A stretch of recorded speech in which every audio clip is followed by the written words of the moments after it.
Welcome to Haunt Weekly.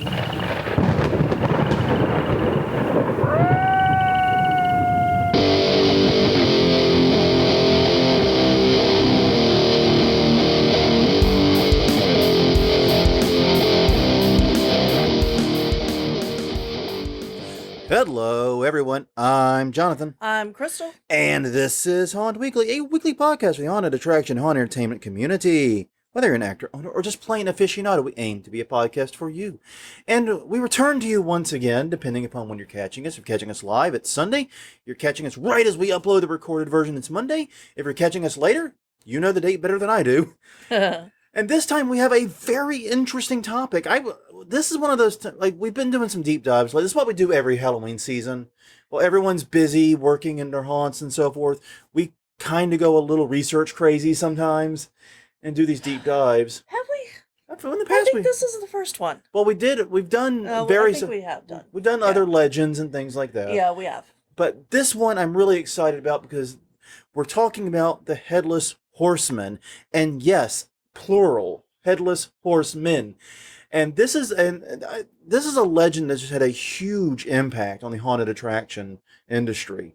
I mean, the Headless Horseman is one of the most prominent haunted attractions in Ulster Park, New York. It's one of the biggest, most prominent haunted attractions. It's on our bucket list. I think we mentioned that. Yeah. So definitely want to see that. But yeah. And I don't know why we haven't covered it before. Yeah, we never really touched on this. And this is like waiting until whatever 100th episode we did the plagiarism one on. This is like, yeah, we should have talked about this a long time ago. Yeah. What's wrong with us? Yeah, well, we're slipping here. I don't know what the hell we did wrong.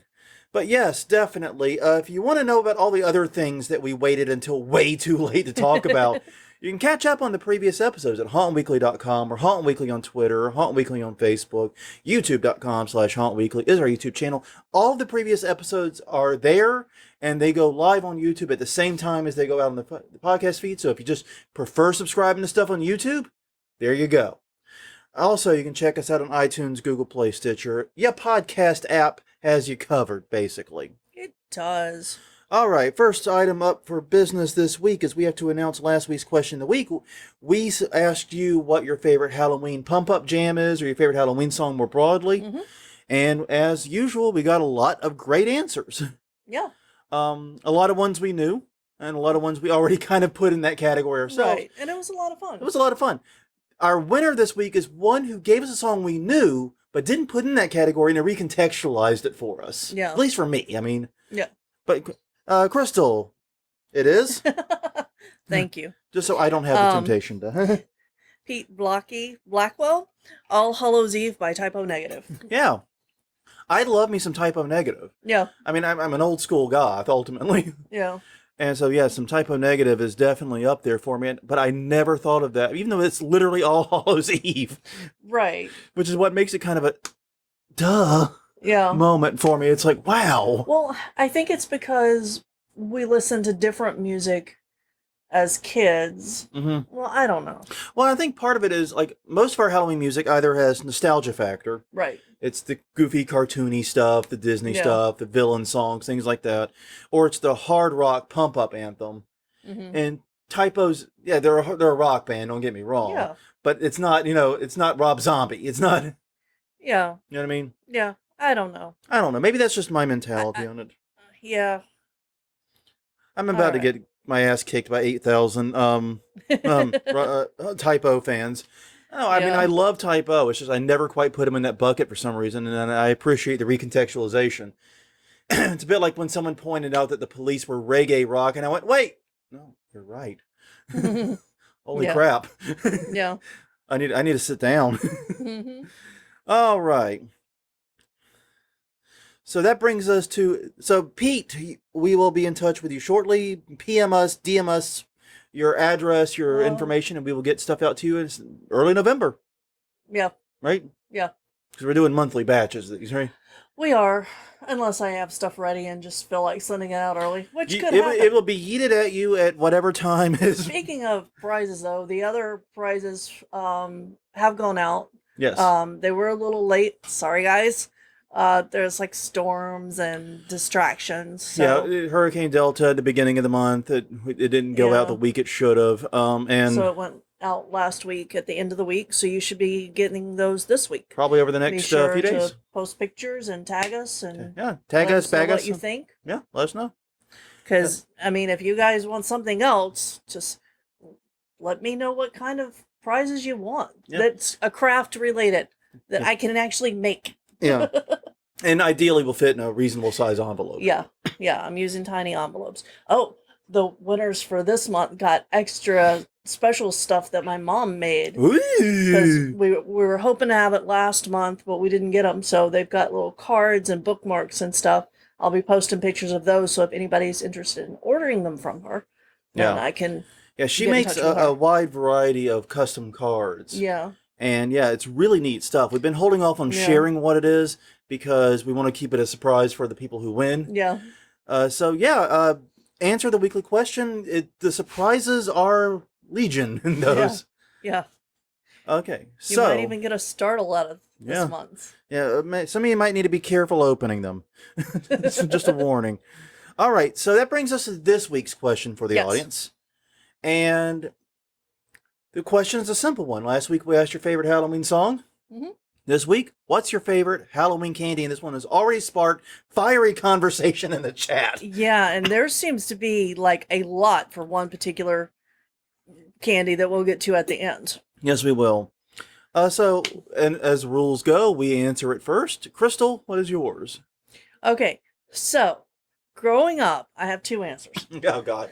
Growing up, the one that I would always fight mom over because mom and I would go through my candy bag were the white candy Mm-hmm. that comes with in black striped paper.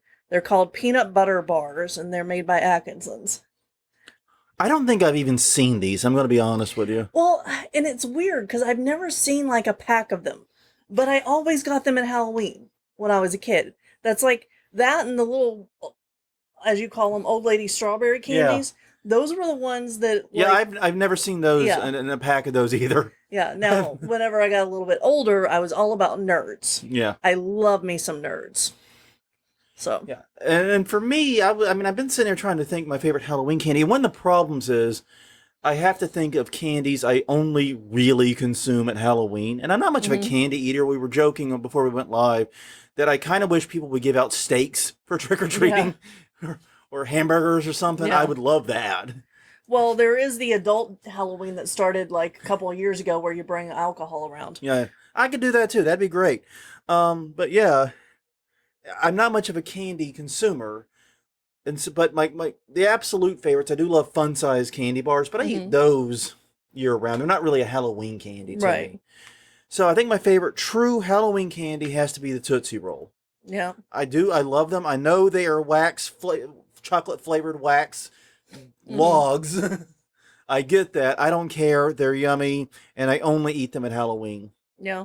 And they are hell on my teeth. Oh my God. Well, yeah, that's part of it, is that they get stuck in there, so you're tasting the Tootsie Roll for hours later. Yeah, you eat a handful of Tootsie Rolls. I have to water pick for like 3 days. We're trying to get it out. It's rough. But Tootsie Rolls will be mine. I'll stick to that. Okay, so don't have any housekeeping notes this week. That's usually where we stick them, is right about here. Yep. We've been very busy this past week. We've pretty much finished the art display. We have a package coming tomorrow we'll need to absolutely 100% the display. Yeah. But that'll only take like 5 minutes to set up once it arrives. And the reason is stake lights. Yeah. What is going on? The path marker lights, is it sometimes called? Right. What's going on? I mean, they're like really hard to find this year. And like we went to Spirit, to Spirit. Yeah. Because we were sure they would at least have something to fill in the bald spot we had. I was willing to let it be something different. I was willing to put up with that. Yeah. But we needed something for that last little bit of the perimeter. And they didn't have anything plug-in, just these weird battery operated ones that were clowns and were broken. There was none at Home Depot, none at Lowe's, none at Target, we none at actually bought one at Home Depot that we thought might work, but then they were the wrong kind. The connectors didn't work together. so we couldn't string them in. And they weren't a good type anyway. But yeah, what is going on? It's like you can't find stake lights anywhere. You can find those projection lights. I mean, we do love those. Those are everywhere. Those are less frequent now too, though. Like the fire and ice and those kind of lights. Yeah, but now they got the motion ones. Yeah, the ones skulls with and pictures eyes are and really stuff. popular this year. I don't know what the hell happened. It's like stake lights just went out of vogue. I don't know if it's that they made only like so many of them, they all got snapped up, or because we were looking late in season, or if they just never were put out. Yeah. But stake lights just are not a thing right now. Now, luckily, we were able to find the exact model of stake lights we have for most of it. It's a comical story because basically a few years back, Walgreens put their Yikes in the Yard stake lights on sale. Yeah. Stupid cheap. It was like $2 each one. So when we were doing our skeleton run to pick up the super cheap skeletons, we also picked up all of those, and we ended up getting like 30 sets. And almost enough to do what we had. But this year, because and this is enough to do our yard normally, but this year, since we don't have the light tunnel in the trick-or-treat zone, we're not doing the same things there, we had extra distance to cover, we just couldn't make it happen. Right. So, basically, we needed 2 more sets. I managed to find, I don't know who the fuck is selling random stake lights from Walgreens that are 5 years old on eBay, but God bless you, kind soul. Yeah, I know, right? God bless you. I paid a premium to get them here, too. Right. So we'll have those tomorrow. The FedEx for that arrives tomorrow. That'll be great. Now we wait, basically, is what it is. Mm-hmm. Also, in other news, we may have ordered a hunting stand. Yeah. Details on that at 11. More on that later. Yeah, basically, that's probably going to be our biggest purchase this year, was we found an on-sale hunting stand at Academy Sports. And because I don't think it would fit in our car, we're having it shipped to the house. Exactly. Yeah, the shipping was insane. Was almost as bad as the stand. I've never owned a deer stand. I've never been in a deer stand. I'm not a hunter. Just not my thing, not my jam. Right. This will be an experience. I'm going to be in a deer stand for hours on end this year. Yeah. Yes. Except instead of shooting deer or other wildlife, I will be shooting candy at trick-or-treaters. Yeah, pretty much. Which is much more fun to my mind. Yeah. I mean, no insult to hunters, but I'd rather be throwing candy to trick-or-treaters. Yeah. It'll be a lot of fun, and we're going to decorate it all spooky because we have 8,000 miles of weed blocker still. Could probably weed block the entire block. Yeah. So yeah, we may have acquired a hunting stand. It'll be fun. Yeah. All right. I wanted to follow up real fast on something we talked about, not last episode, but the episode before. Mm-hmm. The one where we talked about our trip to New Orleans Nightmare. We went over there. They found my lockpicks. They did. They got me my lockpicks. They returned them. Yeah. So that is wonderful news. We have a conclusion to that story. Yes. That is great. That's not often that we conclude things. No, it is not. So that is great. I want to thank Sandy for that. Yeah. And I want to thank him for the frank and very productive conversation we had. We had a long conversation what happened. He saw us. We didn't see him. He must have been hiding in the shadows. He's very he was at the table with all of the JPD. Yeah, we just flatly didn't see him. And he understood our frustrations. Yeah. And he seemed to understand our frustrations. And he wanted to make it clear that the line looked more crowded than it was. He said, "No, we saw what looked like groups had come together in the line." Right. And he admitted that may well have happened. And that they don't really have a way to enforce the distance, but the way it's set up, they only hold 125 people. I mean, that's still a fair amount, but it is an outdoor line at the very least. Right. But what he told me and what I didn't realize, and what was the big knowledge bomb, was they were having a problem of parents, apparently after 6 to 8 months locked up with their kids, are just basically dropping them off and using the haunt as a daycare. Yeah.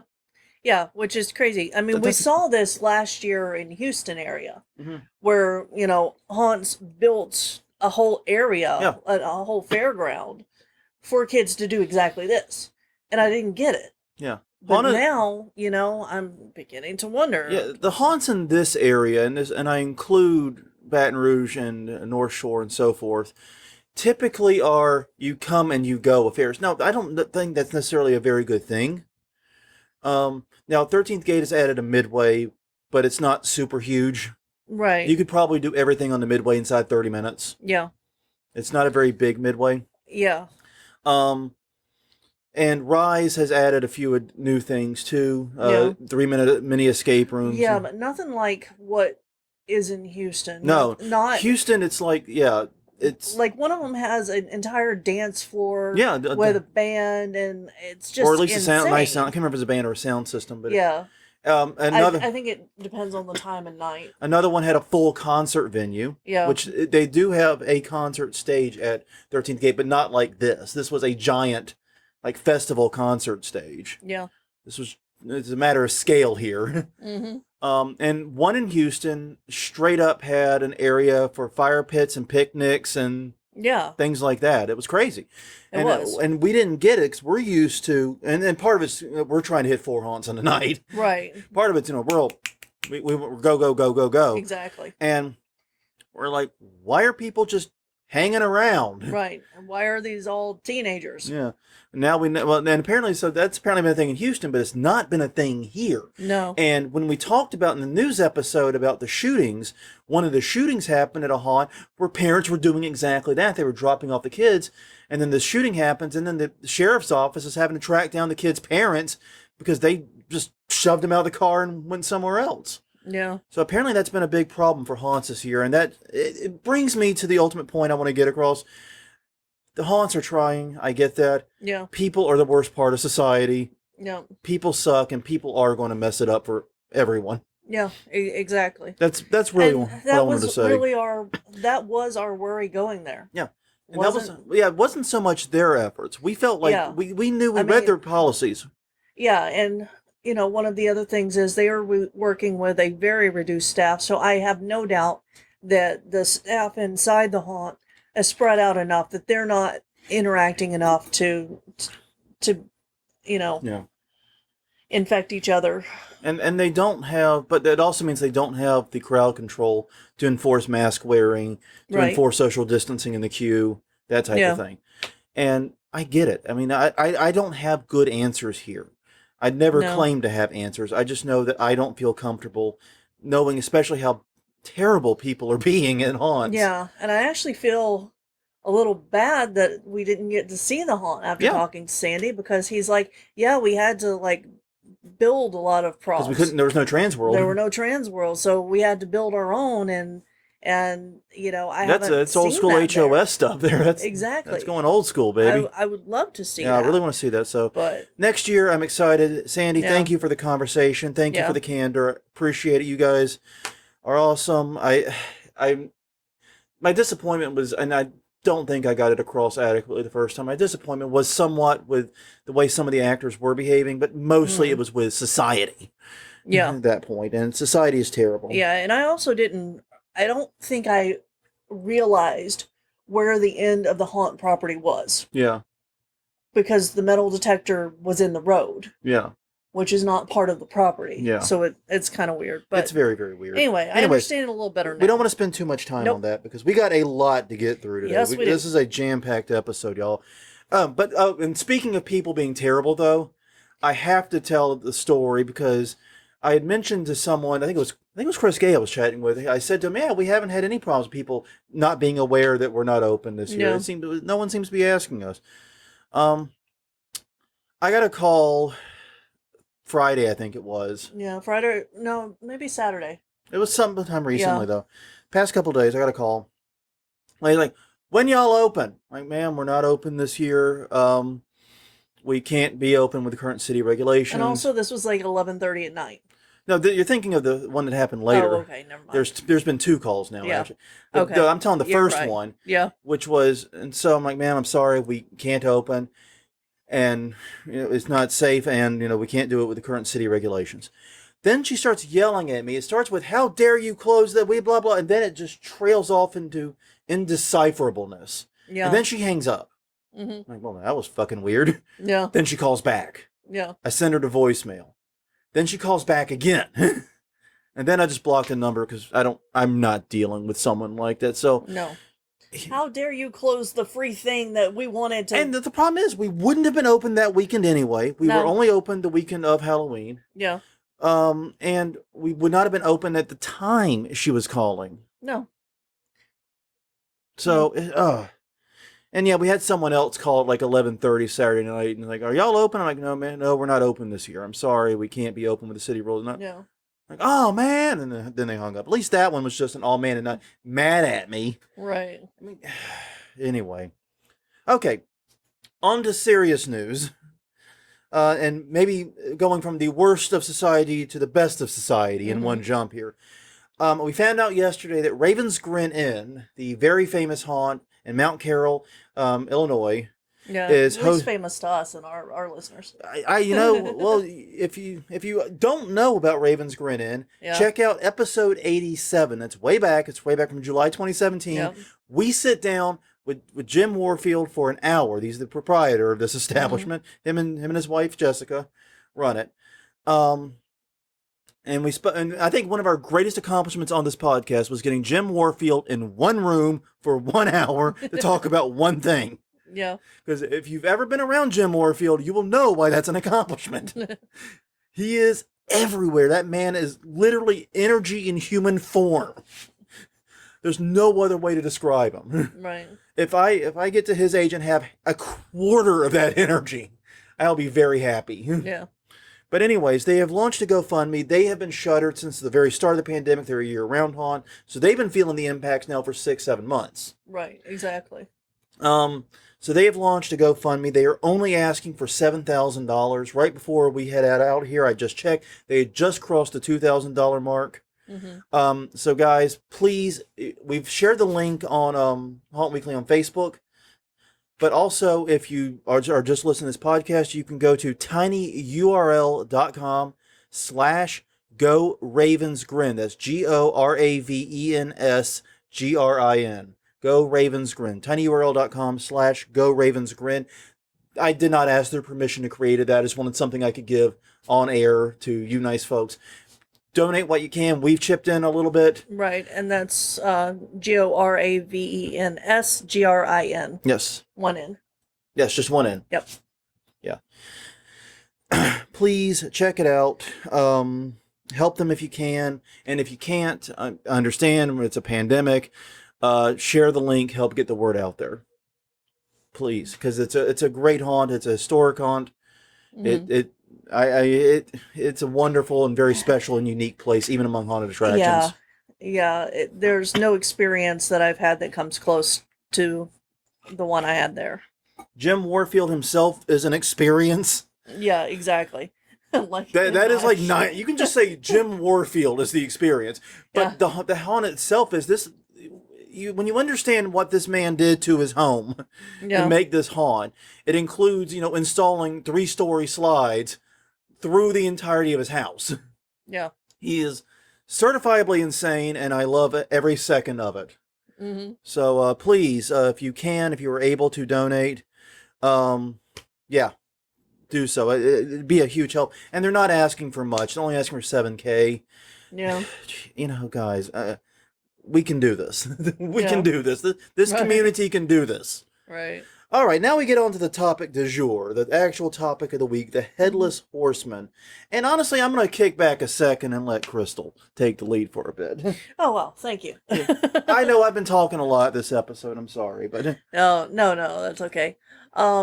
So, Headless Horseman, I think that we mentioned it on our fairy tale one, was my favorite Halloween tradition growing up. Because we would watch Headless Horseman on TV with commercials and everything, and carve pumpkins, and it's just a very nostalgic thing for me, and it also is one of the darker stories that I had access to as a kid, and I think it helped foster my love of the macabre.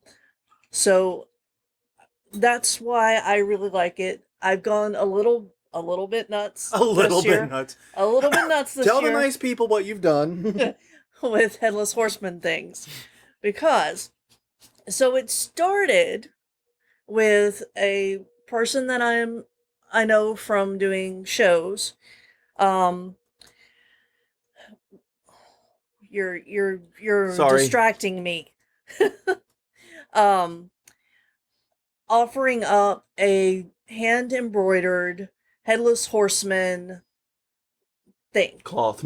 Yeah, it's a thing. I'm gonna hang it on the wall. It's a wall hanging. It's an awesome thing. Curious Adornments is the person who did that. And I'm like, ooh, I wonder what else I can find Headless Horseman. We walk into Spirit. There's a Headless Horseman globe. Well, I have to have that to add to my collection. You broke. We nearly had a perfect year of not buying anything from Spirit, and you broke it. I know. I'm sorry. and whenever I got it home, I was actually really disappointed because now that I've started painting miniatures, the miniature inside of it does not look very good. I don't like the paint job on it. But it's still Headless Horseman, so it's still on my shelf. And speaking of miniatures, I also bought the Headless Footman from Reaper, which comes with multiple heads. It's not exactly headless because it has multiple, and I'm looking forward to painting that in the next couple of weeks. And I'm also working on a really big diamond dots. If you don't know what diamond dots are, it's a picture and it's got glue on it, and you put little beads on it. It makes it shiny and sparkly and stuff. So yeah, it's basically think by color, by numbers, but pointillism. Yeah, exactly. So it's going to be a shiny, pointillist Headless Horseman by the end of it, because why shouldn't he be shiny? But I have a group. Why should vampires have all the fun, right? Exactly. But I have a group at work that we meet to do diamond dots, and they've been choosing the dots to work on. So I wanted one for myself that wasn't just what they've chosen is great, but it's not spooky. Okay. It's like balloons and mandala looking things. But so that's yes, I did do that too. That's what you were adding in when you were distracting me. Sorry. So I also added a last minute addition to the yard display. Yeah. I found a pumpkin that I really like and put him on top of a skeleton, so that these the are skeleton Headless now Horsemen. has a skeleton. Skeleton Headless Horsemen. Yeah, exactly. Yeah, there. I think it's safe to say you're a huge fan of it. I don't have quite the connection you do with it. Right. But we decided we would delve into the history of it some, because we like talking about our legends, and this is a big one for the haunt community. It is. It's all over the shop. And as we began to delve into it, we learned our Headless Horseman is not the only one. Now, we're going to start with the one in the United States. Right. But then we're going to, toward the end, branch out and talk somewhat briefly, somewhat at length about the others. Yes. So... somewhere between briefly and at length. Yeah, it's going to be interesting. We'll have to see how much... Because we've got to talk about the Irish one. We do. Anyways... Yes. The story of the Sleepy Hollow legend actually begins in 1776. Should be a very familiar year for anyone that's was alive in a U.S. history class. The Revolutionary War had just begun in October 20, and the Battle of White Plains, New York took place. It's in White Plains, New York, which is about 35-ish miles north of Manhattan, basically. The battle was a British victory. Basically, this was at a point in the war the British were just kicking the crap out of the rebels, the American forces, and George Washington was just trying to slow the advance with a controlled retreat at this juncture, and this part of that retreat northward, away from New York. However, the British troops were fighting with a contingent of Hessian soldiers who basically, like a lot of times when you get, mercenaries on your team, you're going to have them do the heavy lifting. I mean, it's what you paid them for. So they were doing a lot of the actual fighting, even though they were smaller in number. Now, according to the legend, one of the Hessian troops was beheaded by an American cannonball. His comrades pulled the body away, but couldn't find or could not rescue his shattered head. Yeah. And he was buried in the Old Dutch Church Cemetery in Sleepy Hollow, which is right next to Whitehaven. It's basically, they're towns next door to one another. Now, this part seems to be true.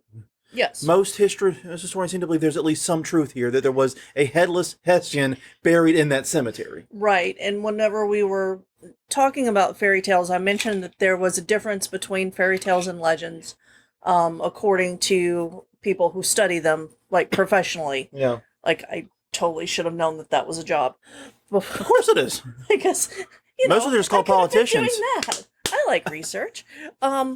But So yeah, the thing that's different is legends do have a kernel of truth. They're set in modern times or So modern our our stories, universe. are legends Exactly. for the haunter. Fairy tales Okay. are set in a faraway land a long, long time ago, that kind of thing.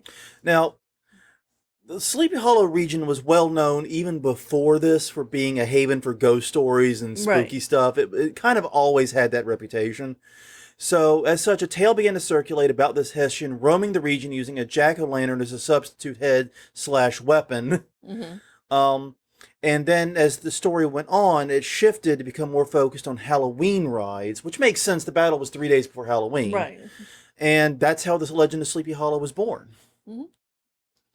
No. Now, the main published version was from Washington Irving. He published it in 1820 as a part of a short story and essay collection, 34, that included Rip Van Winkle.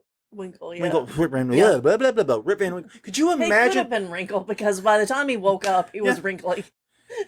But could you imagine doing 34 short stories like that and having two become iconic American Yeah. legends? I believe I had that book because I remember reading them both in a book. That is absolutely it's the same one. bonkers. That is Yeah. most writers will go their entire lives and never get a story enter the public consciousness that way. And you got two in one book.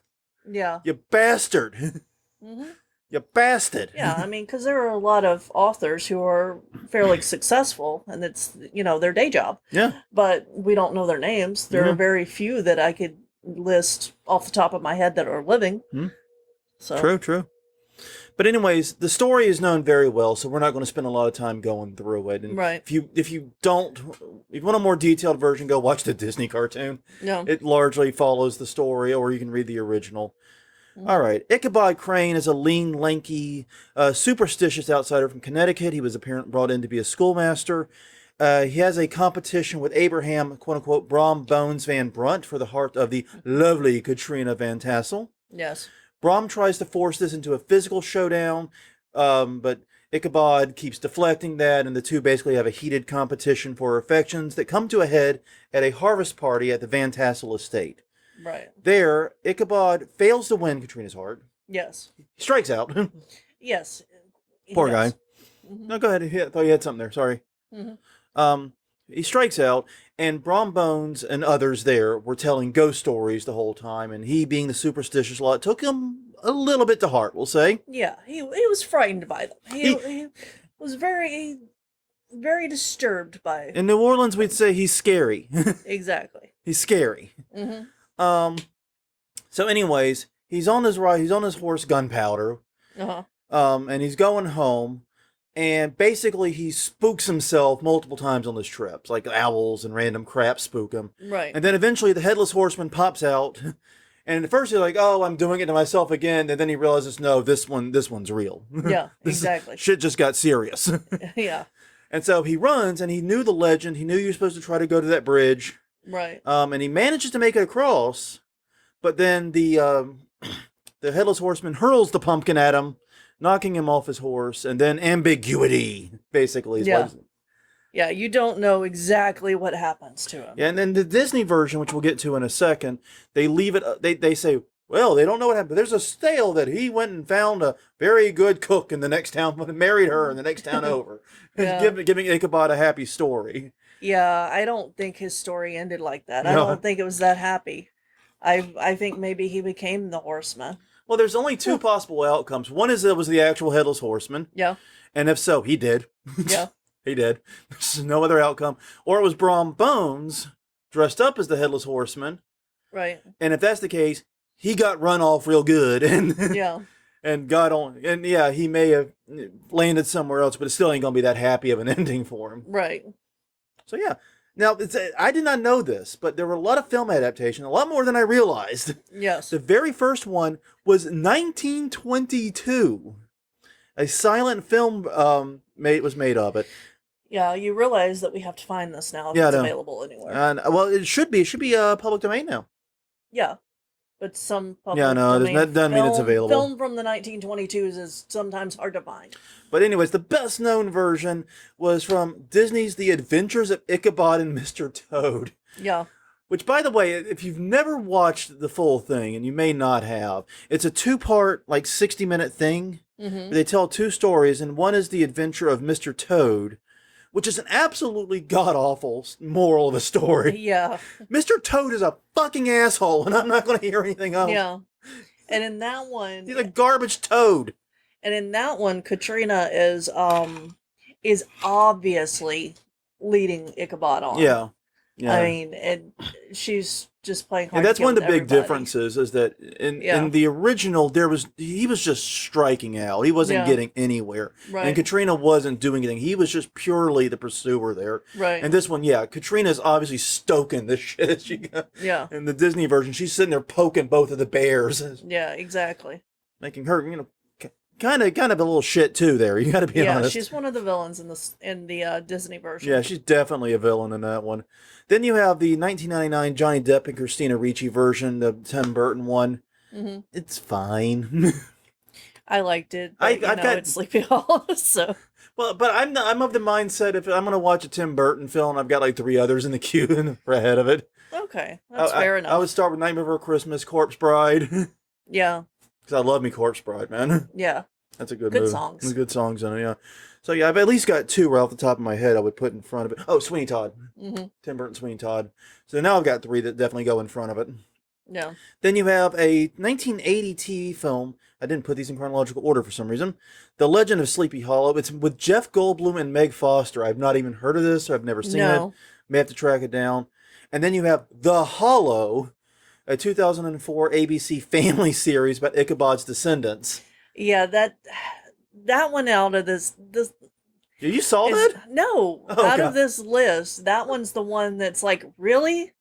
That's the one that I'm like, I don't have to see that because that's just sounds ridiculous. And well, it means that he had descendants. Yeah, that he had descendants. So therefore, we know which version of the story they were going with. Yeah. Because that's one of the things I do like about it. It's got that ambiguous ending. It's kind of like The Lady or the Tiger. Yeah. That old story, where you have to decide the ending yourself. In my head, the ending is, no, that was the Headless Horseman, and he just got yeeted. Yeah.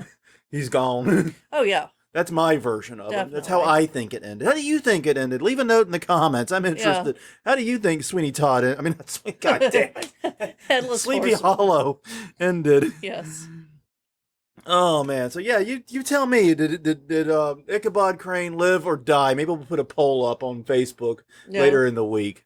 I'm curious to see what you guys think about that.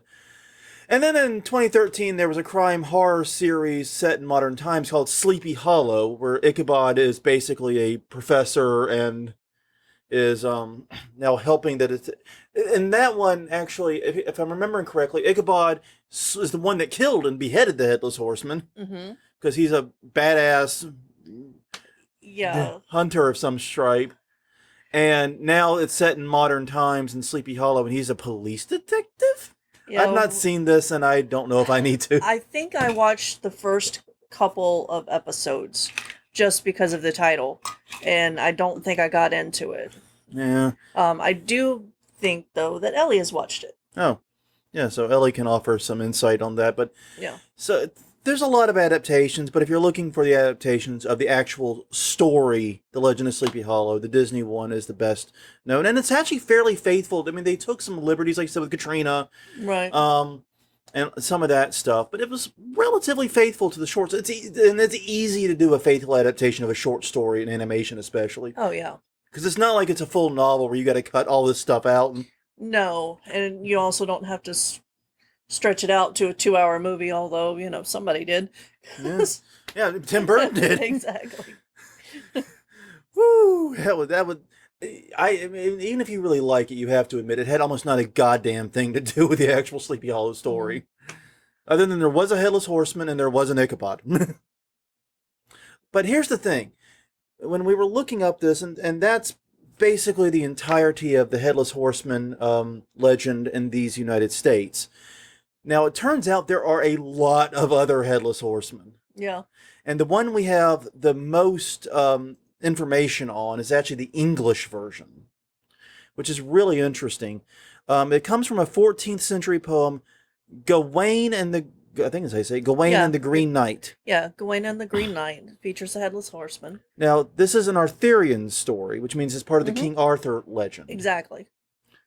And the poet is completely unknown, by the way. In fact, he is merely known as the Gawain, as the Arthurian poet. Right. We have no idea who wrote it. No. Thank God it's out of copyright, huh? Yeah. Exactly. But anyways, Sir Gawain is one of the Sir Arthur's Knights of the Round Table, and he accepts a challenge from the mysterious Green Knight. Yeah. Which green is a very interesting choice of color. It is. But yeah, so he's a Green Knight. He's a Green Knight. That's his thing. Basically, the challenge works like this. Sir Gawain gets to strike the Green Knight with one blow. Yes. Under the condition that he must return to the Green Knight's castle to receive the retaliatory blow. Yeah. In a year. A year and a day. A year and a day. And so Sir Gawain's like, I know how to handle this. Yeah. Takes out a sword, gets the guy down, chops off his fucking head. Yeah. Straight up decapitation, one blow. Mm. And then this knight stands up, picks up his head, gets on his horse, and says, see you in a year and a day. Yeah. Exactly. Fuck you. Sucker. Yeah. Now, I can't remember if I've seen this in a cartoon form or if it... Yeah. Or if I just, had that good. Well, I'm going to say this was imagination as a not in the Disney King Arthur story. kid. Disney Yeah, did not probably include it in that. I know that much. It should be included. So anyways, yeah, he straight up rides away, and Gawain's like, what the fuck I do now? Yeah. Because A, he didn't actually know where the Green Knight was from. No. And B, he just saw a headless dude ride off into the sunset. Exactly. He's a little flustered. So anyways, he figures it out. And basically there's this long chicanery where he goes to a nearby castle, stays there for a bit. And they say, oh yeah, the Green Knight, he lives just right up the road and so forth. And so he goes there. But when it was time for him to take his blow, basically get his head chopped off, he has a failing of courage. He flinches, basically. Yeah. Like, oh, I'm so sorry. I'm being decapitated and I flinched. Oh, it's so horrible. Yeah. But anyways, he agrees. He says, okay, I'm sorry. That was a failure of my code of ethics. I'll try it again. And he tries it again. The Green Knight goes to cut off his head. It only leaves a very small cut. And it turns out the whole thing was a trick. Yeah. Executed by Arthur's sister, a sorceress.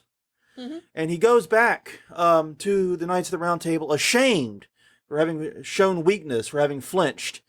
And the other knights go, no, we absolve you of your guilt for this. In fact, here, have a nice little green sash to wear to remind you of this adventure. Yeah, for the rest exactly. Of you dicks! That's just my PTSD sash right there, what that is. Yeah. You dicks! Yeah, I don't know what he was supposed to learn from this, I don't know either. Yeah. It's horrible. The legend is really weird, and like you said, the whole thing centers around a headless horseman. Yeah. Because Green Knight ain't got no head. Right. And apparently wasn't a real person. It was just a conjured thing. I know the code of chivalry and all that was a big thing in the Arthurian stories. I still don't understand the lesson. Because he showed up to get his goddamn head chopped off. Yeah. He kept his end of the bargain the best humanly possible. Yeah, and Elliot saying that there was a movie made about it. Oh. So. Maybe. I'll have to check that out. But it's like such a weird story. That's been backed up, yeah. Yeah, it is. It's a weird story. Oh, good Lord. Oh, man. But anyways, now we get to the good one. I've been looking for this all. How much time we got? Oh, good. We got a little bit of time. Because we're going to need this. Mm-hmm. Irish folklore is way more badass than American folklore here. Well, yeah. It pretty much is across the board. If you've ever heard Irish storytelling, just go listen to some Irish storytelling. We've talked about a lot of the legends and fairy tales from there. Even their fairy tales are... Their folklore kicks the shit out of ours. Does. We are weak sauce compared to Ireland. Because they have the Dullahan, or Dark Man. No. He is a headless demonic fairy that rides a horse and carries his head under his arm. Mm-hmm. The head is, in most versions, is frozen in a hideous grin, and the skin on both the head and the horse is decomposing and has the consistency and odor of moldy cottage cheese. No, that sounds awesome. I think that this is actually one of the heads I got with my mini. Neat. Um, he wields a whip made from human spines. Yeah, which I'm also going to try to make. And the basic idea of him is that he is either death or or death is his bitch. Basically, one or the other is going on. Exactly. Because basically every time he stops riding, someone dies. Yeah. And then if he calls out someone's name, they die instantly. Which makes the whip kind of superfluous, honestly. It's a very nice visual and aesthetic touch, but what good is a whip made out of human bones if I can just say someone's name and they die? Yeah, yeah. I'm just saying maybe it's for other creatures. Yeah, maybe. Oh, that's true. Like to keep the dogs at bay or something. Well, not only that, but like if he has rivals in the other world, kings or like in the Endless or something like that. Yeah, exactly. Like Neil Gaiman's The Endless, yeah. Okay, I can see that. That's a good point. I'll play along with that. But also, what happens if he forgets the person's name? Dave! What do you mean your name's not Dave? Oh, son of a bitch! You get the whip! But no, in one version, he is the driver of a black... No, wait a minute. I need you to help me here. Oh, okay. Sorry. Because... yeah, do this part. Driver of a black carriage dubbed the Quas Bodar. And I had to have that's Crystal do that because she is that's not quite right because I listened to it a couple hours ago. But I'm just saying, you were the one that actually saw this and went, oh, I should look up how to pronounce that, and got a video of someone from Ireland pronouncing it. Yeah. So at least that's a better effort than I could have made. But anyway, so yeah. And Coist. The Coist Badar. Yeah. And the spokes of the wagon are made with thigh bones. Yeah. Well, I'm just saying, if you're wanting a hearse scene in front of your house, yeah, a horse-drawn hearse scene, look this dude up.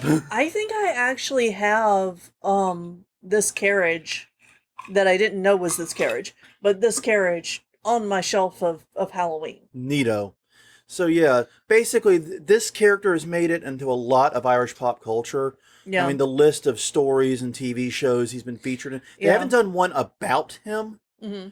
But he's been involved in a lot of things. Yeah, I would love to see like a parade of this, man. With the Krampus parade. Mm-hmm. Just a parade of the Dulan. Yeah, but seriously, our Headless Horseman looks so weak compared to the Dullahan. Mm-hmm. Dullahan, because he is truly one of the most. I mean, Google right now, Dullahan, Dullahan.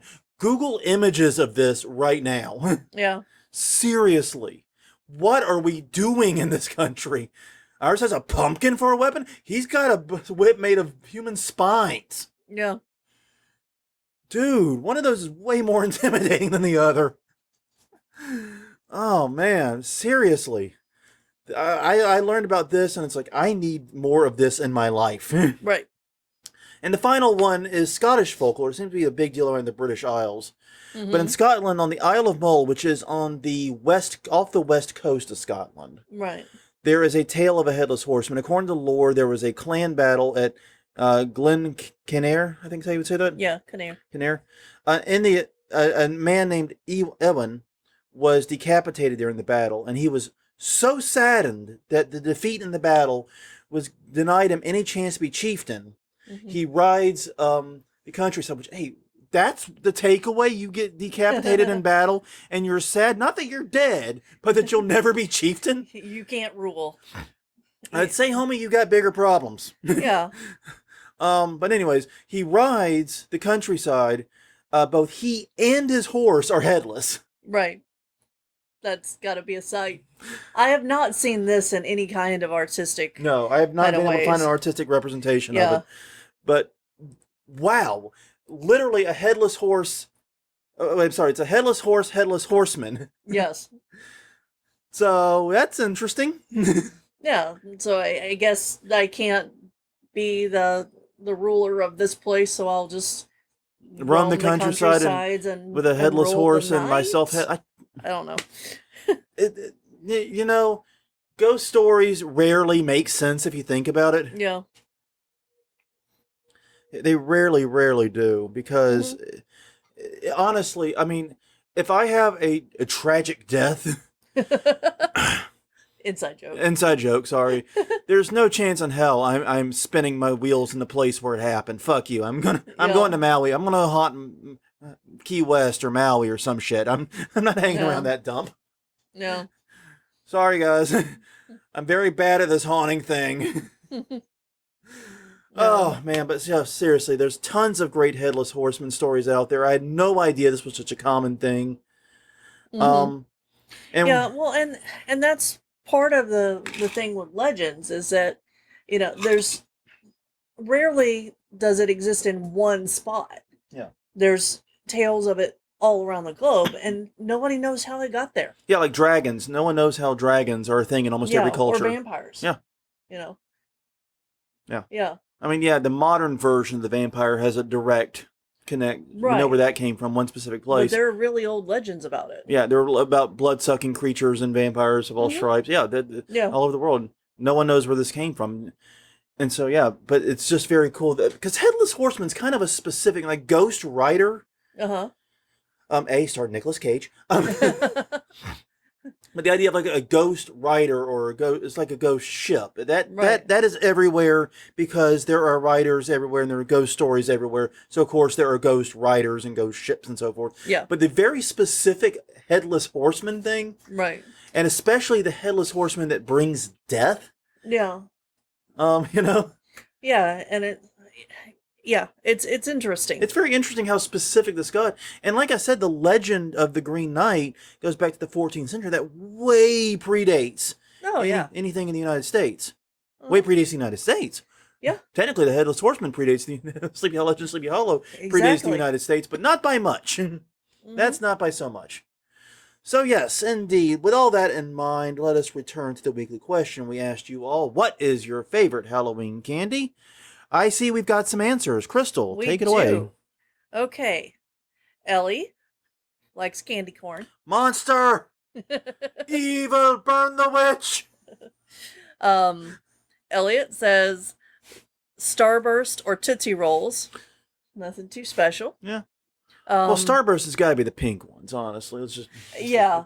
Yeah, last year, in his ghoulie bag from Reaper Miniatures, he got nothing but pink Starburst, and he was ecstatic because he told me about it. Greg Reinhardt said Reese's Peanut Butter Cups. That's a classic. Yeah, I like the mini cups. I don't like the big ones. The peanut butter to chocolate is off for me on the big size. And also, it's just easier to eat the minis. Yeah. Bill Ritchie is Tootsie Rolls, and that made near Chicago, he thinks. That wouldn't shock me. So he's with you on the Tootsie Rolls. Chris Gay is Reese's Pumpkins. Reese's Pumpkins are a thing. Don Garlic is Reese's All the Way. You like Reese's Pieces. Yeah, I'm a Reese's Pieces guy more than the peanut butter cups. Yeah. Because I think that's it. It's like, you get your Reese's based upon your chocolate to peanut butter ratio you desire. Yeah. If you like a lot of peanut butter to not as much chocolate, you get the peanut butter cup. Yeah. You want a little bit less of both, you get the minis. Yeah. And then if you want way more chocolate, you get the Reese's Pieces. Yeah. Pete Blackwell said Jelly Bellies, which I thought was interesting. I don't know that I've ever seen those in Halloween candy. I'm trying to think if I have. And Sean O'Loughlin said caramel apple lollipops, which are very good. I agree, those are delicious. I don't think I've ever had one of those. Yeah. And he would go for Tootsie Rolls, but those are year round for him. Oh, okay. Yeah, so. I never touch Tootsie Rolls outside of Halloween. Tootsie Rolls never enter this house except as Halloween candy to give out. Yeah. And then I usually eat them all. Yeah, I made sure to get put a bag in of Tootsie Rolls. So, there you go. Yeah. So we got more candy coming this week. Yeah. We're stocking up our Halloween candy week by week right now. Yeah. Weird as that exactly. sound. As weird as that sounds, so it's just it's easier for us to do that than do it all at once. Mm-hmm. Well, on that note, everyone, I think that's it. We've done it. We've made it through another episode of Haunt Weekly, and so have you. Thank you very much for spending the past damn near hour with us, chatting and learning all about the history of the Headless Horsemen. Yes. I gotta say that, like, when we start a lot of these deep dives, I'm often very skeptical. That, like, last week, the Peppers Ghost was a very similar Right. situation. Like, I don't know if there's enough there really to fill an hour. And then you start really diving into it. It's like, oh God, this will never fit in an hour. Yeah. Well, yeah.